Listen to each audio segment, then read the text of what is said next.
Aujourd'hui, on va parler de vos pires achats de luxe. C'est vrai que sur Instagram, je vous avais fait une petite story où je vous demandais quels avaient été le ou les achats que vous regrettiez amèrement et pourquoi. Alors c'est parti.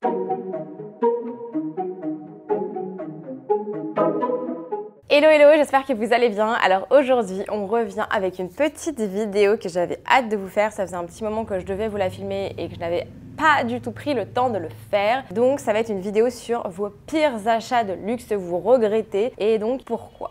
Alors si vous ne me connaissez pas, je suis Margot alias Margavalux sur les réseaux. N'hésitez pas à vous abonner à cette chaîne YouTube. Également à cliquer sur la petite cloche pour être averti de chaque nouvelle vidéo. Si jamais vous avez Instagram et que vous êtes intéressé vers aller voir mon petit contenu sur Instagram, vous pouvez aller le voir juste ici, c'est Margavalux tout simplement. Et puis écoutez, c'est parti. Alors, on a souvent des achats qu'on a fait, que ce soit luxe ou pas luxe, hein, des achats qu'on a fait sur un coup de tête, coup de cœur, etc. et qui finalement n'ont pas été si réfléchis que ça et qu'on regrette. Qu'on regrette parce que la qualité ne va pas, parce que finalement on ne porte pas le produit, parce que finalement on l'abîme extrêmement rapidement, parce que finalement le prix était exorbitant et qu'on regrette cet achat-là, pour plein de raisons différentes. Et en fait, je vous ai posé la question sur mon Instagram, quels étaient vos pires achats luxe, pourquoi? On a pas mal échangé à ce sujet sur pas mal de petits produits et du coup, je vais vous faire le retour de chaque personne. J'essaierai à chaque fois de vous mettre les photos juste là de chaque produit, que vous puissiez voir à quoi en fait ça correspond. On va commencer par l'un des produits les plus étonnants. Et les plus, à mon sens, luxueux de cette liste. La personne se reconnaîtra si elle regarde cette vidéo. C'est une personne avec qui je discute depuis très peu de temps sur Instagram, mais c'est hyper intéressant d'échanger. On échange beaucoup sur le luxe, sur certains articles de luxe, et j'adore. Moi, de toute manière, vous me dites luxe, échanger sur le luxe, I'm here, je suis là, j'adore. Bref. Du coup, cette personne, j'ai ma petite liste, hein, je ne connais pas tout par cœur, je n'ai pas toutes vos réponses par cœur. Bref, donc personne qui a acheté une petite malle en croco, article assez luxueux, parce que les cuirs exotiques chez Louis Vuitton, donc c'est la marque Louis Vuitton, je précise. Les cuirs exotiques, de toute manière, chez toutes les maisons, sont quand même très luxueux, ce sont de très belles pièces. Louis Vuitton, il faut savoir qu'à la base, ils ont vraiment spécialisé là-dedans, en fait, dans les malles, en fait, ils sont maltis à la base. Ils sont vraiment, c'est un travail d'orfèvre, c'est un travail magnifique qu'ils font, moi j'adore. Je suis vraiment très fan de la marque Vuitton et leurs malles sont incroyables. Je n'en ai pas encore, mais j'aimerais énormément avoir une petite malle ou même une grande malle en déco. C'est vraiment un objet à part entière, c'est incroyable. Bref, du coup, cette personne, en fait, m'a tout simplement dit qu'elle avait entièrement déteint sous la pluie. Lors de la première utilisation, je précise. Donc les cuirs exotiques, oui, il faut savoir qu'ils sont teints. Voilà, donc la couleur que vous souhaitez, enfin les couleurs qu'ils proposent en général. Hein. Et donc apparemment, voilà, dès la première, enfin bon, la personne a dû l'utiliser sous la pluie, mais normalement c'est pas censé déteindre en fait. Oui, ça peut être un peu fragile, etc. Mais bon, en général, les cuirs exotiques sous la pluie, il y a pas de problème à se faire en général. Et là, bah du coup, écoutez, la personne a vu sa malle déteindre au prix de la malle. Franchement, pas cool. Franchement, vraiment pas cool. In fine, donc c'est une malle que la personne avait achetée aux États-Unis. Elle a réussi à se la faire rembourser, entre guillemets. Ils lui ont fait un échange en France, il me semble, ou en Espagne. Bref, ils lui ont fait un échange, enfin, pas un échange, un avoir, pardon. Mais par contre, de la valeur où la personne l'avait achetée. Et entre-temps, il y avait une augmentation. Donc, chiant quand on veut racheter une malle, du coup, c'est pas exactement le même prix. Donc ça, je trouve ça pas très cool de la part de Vuitton. Pourtant, en général, leur service client est juste impeccable. Donc, c'est vrai que je suis déçue de prendre ça. Enfin, franchement, c'est pas très cool, surtout au prix de la malle. Cette personne, je pense, est très bonne cliente chez eux et du coup, je trouve ça très décevant. Bref, on va passer au prochain article. Alors, on m'avait dit le grand sac cabas à franges Saint-Laurent. Alors ça, la personne m'a dit qu'elle était extrêmement déçue parce que tout simplement, les franges s'abîmaient extrêmement vite. Et la qualité du sac, pareil. Franchement, Saint-Laurent, de toute manière, moi, je suis pas grande fan. Je trouve pas que leurs cuirs sont de grande qualité au niveau du prix. Cesse d'augmenter. Et maintenant, je trouve que les sacs Saint-Laurent sont extrêmement chers. Ils valent beaucoup plus cher que des sacs Louis Vuitton. Bah, après, personnellement, je préfère aller me tourner chez la maison Vuitton. C'est personnel. Et je sais qu'il y a beaucoup de personnes qui adorent Saint-Laurent. C'est une très jolie maison, hein. Il n'y a pas à dire. Il y a des modèles qui sont très beaux. Mais je trouve que la qualité n'est pas forcément là. Je dis pas que j'en achèterai jamais, hein, voilà, ne jamais dire jamais. Mais personnellement, pour l'instant, pas forcément. Donc voilà, donc ce sac-là à franges, pas forcément. Je conseille de toute manière générale pas trop les sacs à franges. Effectivement, c'est des bouts de cuir qui sont très fins et donc ils vont avoir tendance à s'abîmer un peu plus vite. Ensuite, on me met une paire de Louboutin. Alors les paires de Louboutin, c'est revenu assez souvent, c'est vrai. C'est vrai que c'est des chaussures qui sont pas très confortables, on va pas se mentir. Personnellement, je préfère largement me tourner vers la maison Jimmy Choo. Jimmy Choo, pour moi, est beaucoup plus confort et vous avez une gamme beaucoup plus large en choix de couleurs, de style, etc. Vraiment, même en termes de prix. Louboutin, les chaussures sont sympas, hein. Franchement, vous avez la semelle rouge et tout, mais c'est très inconfortable et c'est connu.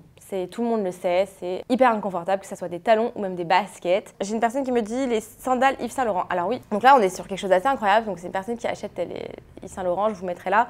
Donc en fait vous avez le Yves Saint Laurent qui est sur la sandale en fait tout simplement. Et la personne les met une fois. Et super, la semelle se déglingue. Mais quand je vous dis se déglingue, ça abîme énormément. Les côtés de la chaussure également, c'est en cuir, hein, mais du coup qualité vraiment zéro. Je les ai emmenés chez le cordonnier qui était assez choqué après une seule utilisation que les chaussures soient dans cet état-là, tout simplement. Surtout à ce prix-là, il y a un moment, voilà, il faut que la qualité suive. Si déjà au bout d'une utilisation, les chaussures sont mortes, c'est pas top, quoi. Hein. Franchement, on va pas se mentir, c'est pas génial. Donc celle-là, attention, je ne sais pas si peut-être que la personne avait eu un modèle malheureusement qui était défectueux ce jour-là quand elle l'a acheté. N'hésitez pas, si d'autres personnes ont ce modèle-là, n'hésitez pas à nous faire un retour vous aussi. En tout cas, voilà, elle a dû les faire ressembler complètement par le cordonnier, donc ça lui a coûté quand même une petite somme. Et ça reste quand même hyper embêtant quand on achète une paire comme ça. Bon, en général, la qualité est censée suivre. Ensuite, un garçon encore, donc, parce que j'ai plusieurs garçons aussi qui ont répondu, donc ça c'est cool, parce que du coup, on n'a pas que des filles, on a des garçons qui nous répondent aussi, qui nous font des retours. Je sais pas si ça vous intéresse, s'il y a d'autres garçons qui regardent cette chaîne, en tout cas, c'est trop cool. Donc, on a Clément qui nous dit les chaussures en général chez les marques de luxe, Gucci, Louboutin, et les t-shirts style Off-White avec la collab entre Off-White et Nike. Alors, je vais commencer par les chaussures. Louboutin, on en a déjà parlé effectivement. Donc, vous voyez, même un garçon me dit que c'est pas confort, donc basket, chaussures de ville, c'est pas étonnant. Franchement, ça c'est connu, malheureusement c'est le cas. Les chaussures Gucci, alors ça je ne savais pas forcément, j'ai jamais essayé de chaussures Gucci de toute manière, mais bon, apparemment pas confort. Donc là, je crois qu'on parle de baskets. Je crois que c'est les grosses baskets qui ressemblent un petit peu au Balenciaga, on va dire. Mais apparemment pas confort du tout et très mauvaise qualité, elles s'abîment extrêmement vite. On avait le t-shirt Off-White collaboration avec Nike. Effectivement, c'est des t-shirts qui coûtent très cher et ce sont des t-shirts de qualité bas de gamme, on va dire quoi. Niveau rapport qualité-prix sur ces t-shirts, zéro les gars. C'est vraiment juste pour la marque, juste pour la fame, juste pour la collab. Je sais pas si d'autres personnes ont déjà acheté ce genre de t-shirt, mais effectivement, Nike n'est pas hyper reconnu pour leur grande qualité. Ils ont fait juste une collab avec Off-White, mais ça veut pas dire que le t-shirt est de grande qualité. Puis Off-White, perso, je suis désolée, mais non, moi j'aime pas.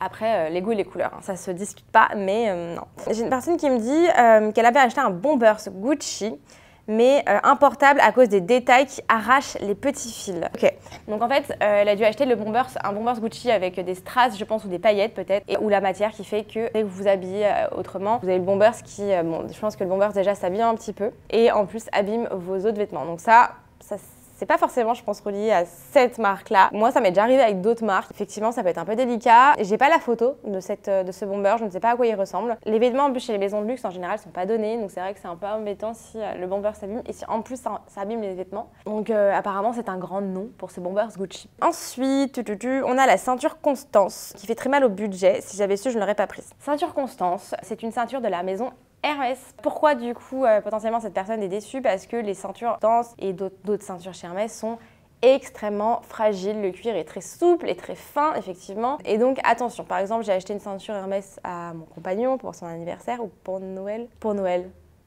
Bref, anniversaire ou Noël, je ne sais plus l'année dernière. C'est vrai qu'au début il la mettait énormément. Et derrière, donc dans son jean, vous avez un dernier passant. C'est vrai que la ceinture s'abîmait, ça faisait vraiment un creux sur la ceinture. Une ceinture c'est fait pour serrer, pour tenir le pantalon. Tourner du coup chez Hermès pour lui dire bah voilà c'est quand même un peu embêtant, elle s'abîme vite, qu'est-ce qu'on peut faire? Il nous a vraiment conseillé de ne jamais porter ces ceintures trop souvent, ça les abîme extrêmement. Pas trop les serrer non plus et de faire attention parce qu'effectivement le cuir des ceintures est souvent assez souple, en tout cas en cuir un peu Togo et de chèvre. Les cuirs Epsom c'est différent, les cuirs un peu plus durs mais cela dessus. Mais oui, c'est sûr, c'est un petit budget. Ensuite, on m'a parlé du coup du sac Drew de chez Chloé. Principalement, moi je trouve que les sacs Chloé ne sont pas du tout qualitatifs. Mais alors vraiment pas. Et presque tous les modèles s'abîment extrêmement rapidement. Cuir trop fragile. Vous avez certains modèles non. Alors c'est des sacs qui sont très beaux, franchement moi j'adore. Mais je ne pense pas m'en acheter un jour tout simplement parce qu'ils s'abîment extrêmement vite. Vous en avez certains, ça va. Mais d'autres, par exemple le Drew, malheureusement, j'en ai déjà entendu parler. C'est pas une première fois qu'on me dit ça et effectivement je ne vous conseille pas. Et je trouve que c'est assez cher. C'est une maison je dirais c'est une maison de luxe entrée de gamme. C'est pas une vraie maison de luxe pour moi, pour ma part, mais je trouve que c'est déjà assez cher pour ce genre de qualité. Donc faites attention à la qualité de cuir que vous choisissez, au modèle que vous choisissez. N'hésitez pas à m'écrire si vous hésitez, mais attention. Ensuite, ah oui, Et donc enfin en fait, parce que c'est la dernière petite anecdote que je vais raconter. Oui, donc c'est une personne en fait qui a acheté le modèle Alma Bébé chez Louis Vuitton. Donc moi c'est un modèle que j'ai depuis mes 20 ans. Ça fait 7 ans que je l'ai, il n'a pas bougé, il est incroyable, à savoir que je l'ai en cuir épi bleu marine. Alors cette personne a acheté ce modèle là et pas de chance, elle est tombée sur des défectueux. Je ne sais pas quand est-ce qu'elle l'a acheté exactement, j'ai pas eu la chance d'échanger vraiment avec elle en profondeur. Mais dès le premier sac qu'elle achète, elle se rend compte que les coutures sont assez mal faites, que ça déborde un peu. Elle le ramène en boutique, la boutique lui dit effectivement, il lui échange une première fois. Deuxième sac, elle l'ouvre, etc. Et là, pareil, la anse abîmée, la bandoulière. Et les petites anses, donc les 2 petites poignées que vous avez sur le sac, pareil, en dessous, très abîmées, très nervurées. Donc elle dit, écoutez, ça abuse, franchement, c'est pas cool. Le sac est censé être neuf, il est déjà un peu abîmé, etc. C'est pas, moi, j'achète pas un sac à ce prix-là. Et donc, ils lui ont rechangé, au total, ils lui ont changé 3 fois quand même. Et finalement, tout s'est bien fini. Ils ont été adorables avec elle, service adorable, etc. Mais quand même, c'est un peu embêtant. Moi, c'est vrai que j'ai pas eu de souci du tout avec ce sac-là. Ça prouve que chaque sac peut avoir son défaut et que quand vous achetez un sac, toujours bien regarder chaque détail du sac. Et n'hésitez pas à leur demander un autre modèle si le modèle que vous avez ne vous plaît pas. Tout simplement, ils en ont potentiellement d'autres en stock. Vous achetez un sac de luxe. Donc le service est censé être luxe également, c'est un certain prix. Vous payez le service qui va au côté, vous payez la qualité du sac. Donc n'hésitez pas à demander, à changer, à poser vos questions, prendre votre temps. Hyper important. Voilà, écoutez, j'espère que cette vidéo vous aura plu. Si vous avez des doutes sur certains modèles, n'hésitez pas à m'écrire, n'hésitez pas à aller en boutique. Si vous avez des boutiques qui sont proches de chez vous, n'ayez pas peur, ils ne vont pas vous manger. On est sur des sacs de luxe, vous pouvez prendre le temps de réfléchir. Si vous n'avez pas envie d'acheter un sac tout de suite, vous pouvez l'essayer. C'est le service. Voilà, vous n'êtes pas obligé de vous dire bon, je rentre dans une maison, je suis obligé d'acheter. Ne vous sentez pas obligé d'acheter le sac tout de suite. Voilà. Donc n'hésitez pas à m'écrire. En tout cas, si vous avez besoin de conseils, d'échanger, de parler de choses reliées au luxe. Écoutez, je vous souhaite une bonne journée, une bonne soirée en fonction de quand vous regardez cette vidéo. N'hésitez surtout pas à vous abonner à cette chaîne YouTube. Et puis écoutez, je vous dis à très vite pour une nouvelle vidéo.